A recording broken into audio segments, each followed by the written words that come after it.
What? Hi there. We are back for another edition of Does It Bite Extreme. This is new. Extreme. So we talk all the time about different cases and different examples, but you've got some really extreme things that you've stepped into just in the last few weeks, right? Yeah. And everybody loves a good story. And Michael, you're a great storyteller. Oh, well, yeah, my wife says that too. I know. Well, I want to know about some of the extreme things that you've seen that I can't even imagine what that's like for a homeowner. Okay. And how we've walked in and sort of managed that. So pick a bug. Pick a bug. Let's pick a bug. Okay. I want to know about bed bugs. Okay. We haven't talked about bed bugs in a long time. Yeah. But you've seen some pretty extreme cases, one of which was pretty recently. So tell us about that. Yeah. So not too long ago, we did a bed bug treatment up in Amarillo. Uh-huh. And we walked in and we are going to do a heat treatment for them. Okay. So usually when we go and do a heat treatment, we talk to the customer, let them know what they can expect. When they get back home, we get the contract signed and all that. So it's me and one of my technicians, Keone, and we go into this house. And I'm talking to the customer. And out of the side of my eye, I could see Keone moving. And I didn't think nothing of it. But I see him starting to mark time. Starting to what? Mark time. So kind of just marching in place a little bit. And Keone's young and he's newish. Yeah, he's so this been is here for about 6 probably months. Yeah. not something he's seen before. Right. And I'm trying to figure out what he's doing, and I look and he's like, I'm like, what? He's like, and there were bed bugs crawling in the kitchen, on the floor, in the kitchen. Now, there's no sleeping area, no bed, or no nothing. The case has gotten so bad that the bed bugs were actually crawling on the floor in the kitchen during the daytime. Okay. So I'm like, okay, I start marking time too, because I don't want bed bugs crawling on my shoes as well. And I look and I see the couch and I can see the bed bugs crawling on the couch. I can't even. Yeah, you have to understand. Is this the worst case you've ever seen? Probably the third worst. Okay. You have to understand that bed bugs like to hide. They are nocturnal. They want to be in a hiding place. They don't want to be out during the day. But the infestation was so bad that they were pushing themselves out of all their hiding places. So how long does how long does it take roughly to get in that sort of situation? Maybe a year, 2 years. But poor people. Yeah, it was actually just one guy. He was one guy staying in that whole house by himself. And the infestation level was so bad. And he told me, I let it go too far. So he knew.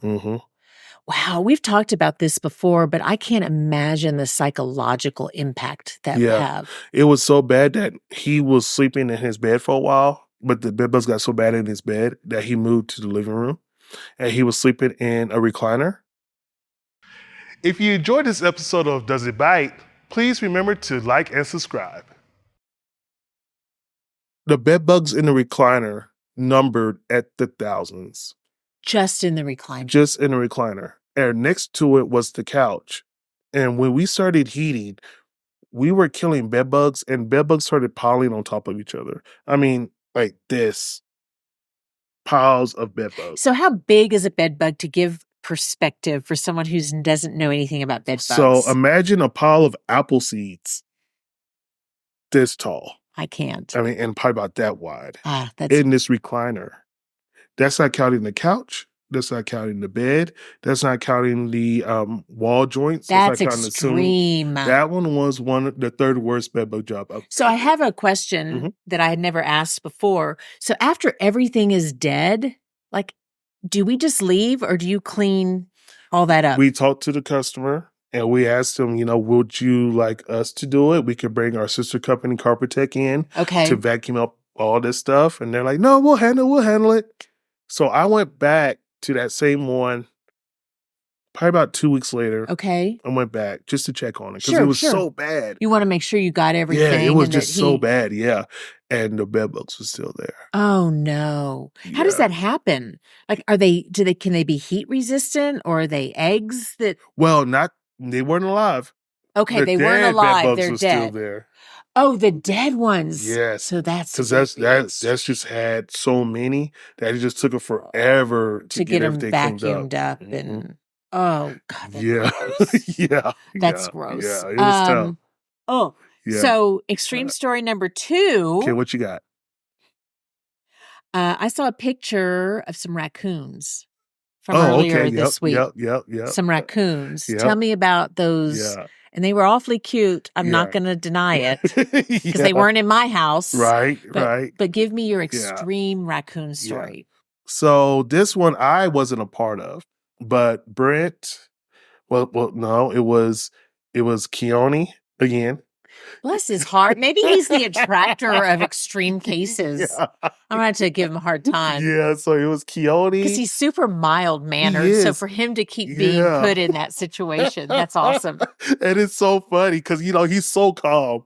But when it comes to stuff like that, but it was Keone, Adam, and Matt. Okay. So we got to call in. Most of our wildlife our calls are calling. Sure. Emergency calls. Sure. So I believe it was Adam and Keone went to check it out. Okay. And the original call was birds in the chimney. That was the original call. Okay. That's what they were hearing, things in the chimney. So we have a special camera that goes up into the chimney, and Adam put it up there and saw a few raccoons. It was a raccoon mom and her babies. Oh. So, usually we're thinking about 2 or 3 baby raccoons and the mom. And once we start messing with things, the mom usually takes off. So now we have to leaves her babies? Oh, she yes. leaves her babies. Oh, yes. All the time. All the time. So mom took off. So now we have, some baby raccoons that we need to get out. So Adam reaches up in there and he grabs one. With his bare hand. With his hands. That's extreme. Yeah, he just grabs them with his hands and he's pulling them. He's pulling them. And we're getting text updates. So my guys, we're a brotherhood, so we're always talking to each other, Yeah. And it was 2 baby raccoons found. And then probably about 2 minutes later, 4 baby raccoons found. I'm like, okay, that's a lot. That's a lot. That's a lot. Next thing comes up, 7 baby raccoons were found all in the chimney. Yes. Oh. And so Adam was able to pull 5 out. So he called my other tech, his brother, Matt. Matt's a taller guy, longer arms. So he called and Matt was able to reach in there and grab the other 2. And these are pretty big ones too. They were they were pretty good adolescent sized raccoons.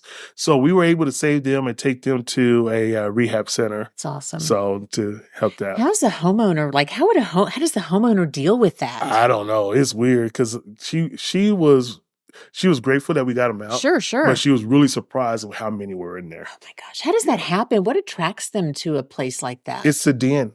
It's the chimney is open. If there's no cap on the chimney, they could just crawl in and have their babies in there, and it keeps their babies protected. It's a den.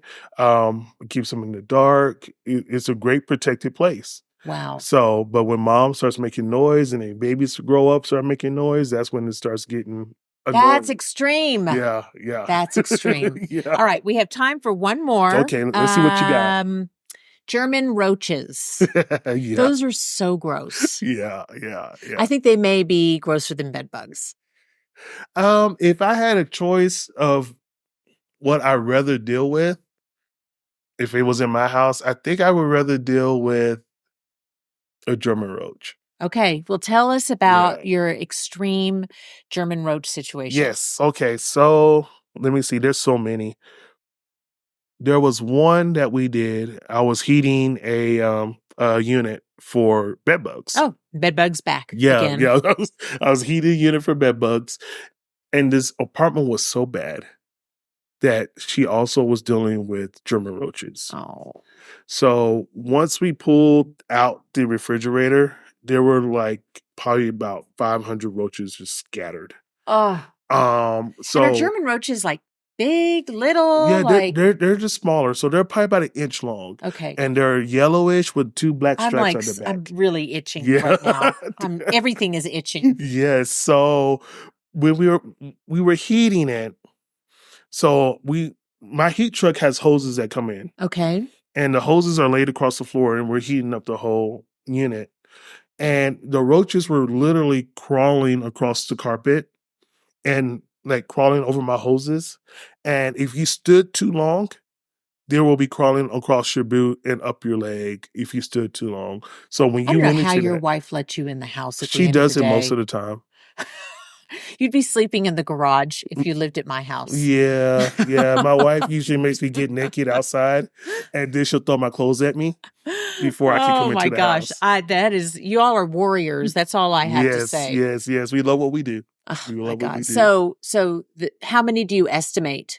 In that 1-bedroom apartment, I want to say there are probably at least 10,000 German roaches in there. How does that happen, Michael? It just gets out of hand. Because they reproduce really quickly. Really fast. And before you know it, you're just in a really extreme situation. Yes. So one female German roach kill an egg sac once a week with 25 roaches in it. And that's just one female. So before you know it. They're just taking over. I mean, the cabinets were filled with dead roaches. The floor was covered with dead roaches. They were all in the bathroom, in the toilets, in the bathtub. They were in the water heater closet, the HVAC closet. I mean, it got so bad that when the maintenance guys were cleaning, they would slam the window shut, and the dead German roaches would fall out of the trim of the windows. That's how bad it was. I'm so grateful that you and your team know what you're supposed to do to deal with that, and that you're fearless in it. Fearless in extreme situations. Yeah, that's who we are. We're licensed killers. Licensed killers. Well, Michael, thank you for sharing those. It's a little creepy to hear, but I'm super glad to know that that's something you guys can handle, because you couldn't pay me anything to walk into that. That's why I do what I do, and you do what you do. We'll invite you to one time. Thanks. And so that does it. Another edition for Does It Bite Extreme. I think this was fun. I think we should do it every few episodes. Yeah, just let me know. Okay. I got plenty. Well, thank y'all so much, and we'll see you next time. If you enjoyed this episode, check out more Does It Bite.